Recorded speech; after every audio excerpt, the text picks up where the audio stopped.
Hi friends and library patrons, Celeste here, live from my guest bedroom in my house.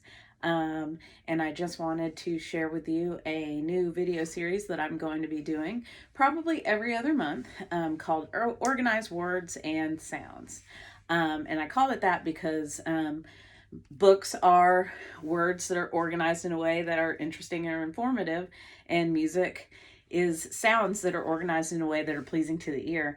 And so I thought that I would share some music information or music history with you guys and some reading material to go along with it, sort of a theme.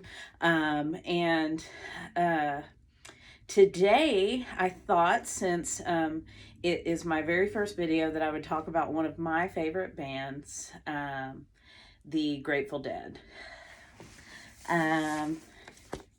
That is a Grateful Dead album. I have liked the Grateful Dead since I was 15. I'll talk about how I discovered them later. But I felt like, since I already knew a lot about them because I really like them, that would be a great place to start. But I will mention before I get started, just as is tradition in all of my videos, there's a dog. So just in case you hear her, she likes to talk. Here is Lucy. She's sleeping right now. Lucy's a friend of mine who's visiting, and she's just going to hang out while we talk about music and history and books. So let's get started.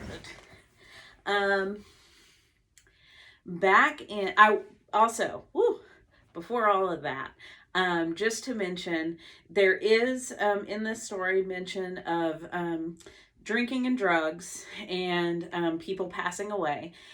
This video series is kind of geared for people 13 years of age and up. I don't go into depth about any of that stuff. I just kind of mentioned that it happened to the people that it happened to. So just a heads up before I get started. Although my reading suggestions are for all ages, just in case you want to share some fun in reading with everyone in the family. All right, so in the early 1960s, the Vietnam War had been going on for almost 10 years at that point.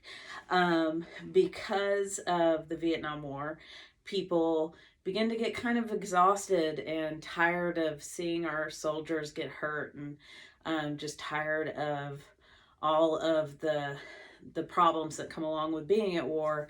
So out of that, a social movement grew that people either called the counterculture movement or the hippie movement. History remembers hippies in two ways, as the people of the time of the hippies viewed them in two ways too. Some people saw them as just kids who loved peace and harmony and wanted everybody to get along. And some people saw them as lazy dropouts who just wanted to do drugs and hang out. I think it was a little bit of both, maybe. I don't know. I wasn't there. So around that time, the 64, 65 in San Francisco, California, Jerry Garcia, who was a bluegrass musician and guitar teacher, Bobby Weir, who was 17 and a high school dropout and friend of Jerry's, Phil Lesch, who was a music student who was wanting to be a classical composer. Ron Pigman McKernan was a young guy who was really, really into the blues. And Billy Kreutzmann and Mickey Hart were both R&B and soul drummers and percussionists. They got together and formed a band called the Warlocks. And they sort of just played blues standards. They played small bars and clubs around their area. But as they started to get a little more popular and tour a little farther and start to put albums out, they realized there was another band called the Warlocks, so they had to choose another name. The story is that Jerry Garcia opened up a dictionary and put his finger down on a page and read the definition that his finger was on.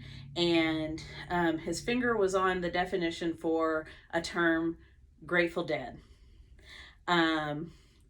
And the Grateful Dead was a folklore history kind of story about a traveler who was on the road, and he was in a remote part of wherever he was traveling and came across a dead body on the side of the road. He could tell that the man was poor and had been there for a while. And so, because he was a nice man, he decided to bury the dead man and put a little marker so that the dead man would be buried with dignity like everybody should. He didn't expect anything in return, obviously, because there was no way to figure out who he was, but he went on about his way feeling good because he helped someone. Later on in his travels, he comes to a task that it requires more than one person to complete. And he is trying to figure out what to do because he's alone. And his unknown friend from beyond the grave comes to his aid to help him because he is grateful that the man took his time to bury him. And so that is where the term Grateful Dead comes from. All of the members really got into jazz, except for Pigpen. He was still very into the blues. And especially they were into John Coltrane because John Coltrane he didn't really invent improvisation, but he just was very good at it. So just playing together, just the same chord progression, the same rhythms, but everybody gets a turn to just sort of play whatever comes off the top of your head. The band really liked that idea, so they started experimenting with improvisation and electric music, like playing electric guitars and basses. Because of that, Pigpen sort of felt lost. That wasn't his kind of music, and he just really wasn't interested in exploring this improvisational space. They actually became very good at it and decided that that was really the direction they wanted to go.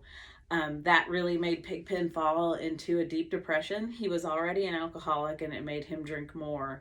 And eventually in 1973, he passed away because he had drank himself to death. The band was very upset, but as was the time, many people, especially people in the music industry, did engage in drugs and alcohol. And a lot of bands lost members, and a lot of rock and roll stars passed away because they just weren't taking care of themselves. They push on playing and touring and putting out albums for the next 30 some odd years, roughly. They also became well known for the visual arts that came with them, like their album covers, and they would have movie screens at their concerts that played real cool visual art stuff. Their album covers were artsy. There's the one I showed you earlier. That is their first album. Here is one of their more popular albums. It's called American Beauty. They have a lot of themes in the artwork that go along with them. There's a lot of roses and skeletons and turtles. And also my favorite, you've probably seen these on people's car. If you've been to the library, you've certainly seen them on mine. These little multicolored marching bears. Those are Grateful Dead characters as well. They were created, they had a sound manager. His nickname was Bear, and so they were created in honor of him. Also, another symbol is this that's on my shirt. You can see it's a skull. It has a lightning bolt down the center. Usually it's red on one side, blue on the other. The skull's name is Steely. That's actually from one of their song lyrics, but I have a lot of shirts with this guy on it. So, like I said, they toured, they put out albums and art for the next 30 or so years. In 1995, Jerry Garcia struggled with a heroin addiction from his 30s on, and he had been clean for a while, but in 1995 he relapsed and started doing heroin again. Later in that year, he passed away from an overdose, and that was actually how I discovered the band. MTV back in 1995 used to play music and give you a lot of music news. It's a lot different than it is now, and when he passed away it was news, and so they talked a lot about them. They played their music and their videos, and that was how I found out about them and how I came to like them. So after that happened, They played together for the next 20 years. They either played together or played solo or played with another band. But in 2015, they decided that they wanted to retire the Grateful Dead name and play just a few more shows on their 50th anniversary in the place where they last played with their friend Jerry. So they chose Soldier Field in Chicago, and they played 5 concerts called Fare Thee Well. It was a very big event. Each of the nights sold out, and people were really sad to see them go. But later on that year, another musician who you might have heard of, his name is John Mayer. He discovered the Grateful Dead through some interesting circumstances. He had to take some time off of singing because he had a vocal cord problem, and so he just listened to a lot of music, and he discovered the Grateful Dead. He really liked them, so he reached out to Bobby Weir, and they got to know each other, and they decided to gather some of the musicians from the original band to keep the music alive. So they formed a band called Dead and Company in 2015. They've been touring ever since then. They haven't put out any new music. They've just been playing all the old stuff, but that is still cool. I have actually seen Dead and Company 4 times, which is cool because a lot of us that discovered the Grateful Dead after Jerry Garcia died didn't get to see them live, and I was so young that I wasn't able to see any of their other side projects and stuff. So it's been really cool to be able to actually see this music that I have come to love live. That is the history part of the music and history part of the video. Now I'm going to give you some books to read. So let me just scoot forward a little for you. So for the young ones, if you would like to read a cute story to I would say maybe 2nd grade or below, this is a good one. It's called My Hippie Grandmother. It is by Reeve Lindbergh, and it's just about a little girl and her grandma and the things they like to do together, and it's written in verse. It rhymes. It's really, really cute. For the elementary aged people, I have a nonfiction biography type book called Was Woodstock. Woodstock is important to this story because it happened in the 60s while the Grateful Dead was popular. It was a huge concert that 400,000 people came to. It had a lot of ups and downs. It was very difficult, but a lot of people had a very good time. But this is just an appropriate elementary aged introduction to one of the largest cultural events of the time. For your teens and young adults, I have a book called Are You Experienced? Which comes from the title of another musician, the title of a song from another musician at the time, named Jimi Hendrix. He had an album and a song called Are You Experienced? It's by Jordan Sonnenblick, and it is about a 15-year-old who gets into an accident and wakes up in the 60s at Woodstock, and he actually gets to meet his uncle who was there and his age at the time. It's a little kind of cool time travel. This was actually a Georgia Peach Teen book nominee in the year 2000, or for the year 2015-16. It's actually very, very good. I've read it several times. It's one of my favorites. And for the adults, I think this is one of the best autobiographies of the Grateful Dead. This one is by Phil Lesch, the bassist from the band. It's called Searching for the Sound, My Life with the Grateful Dead. Phil talks a lot about his early life and his bandmates' early life and a lot of the stuff that happened to the band in the 60s and throughout the whole entire career. It was a very good read, and anybody who likes a good autobiography especially enjoys the time period of the 60s. This is a very good one. So yeah, and now what I can do is show you a little bit closer some of my Grateful Dead memorabilia. This is my music and memorabilia room. I like to hang all my music stuff in here. because I just want it all collected in one place. So I will show that to you now. So here we are in the room. This wall is dedicated to a music festival that I go to every summer. Pay no attention to Tom Hanks in the corner there. It's called Bonnaroo. It's in Manchester, Tennessee. And I like to keep the schedule from every year and pictures with my friends from Bonnaroo and some of the artwork that I've gotten from my friends and the artists that sell artwork there. That's my husband's guitar, so it's definitely the music room. This is actually a collage, a Woodstock collage. That's a poster, a reprint of a poster from the actual concert.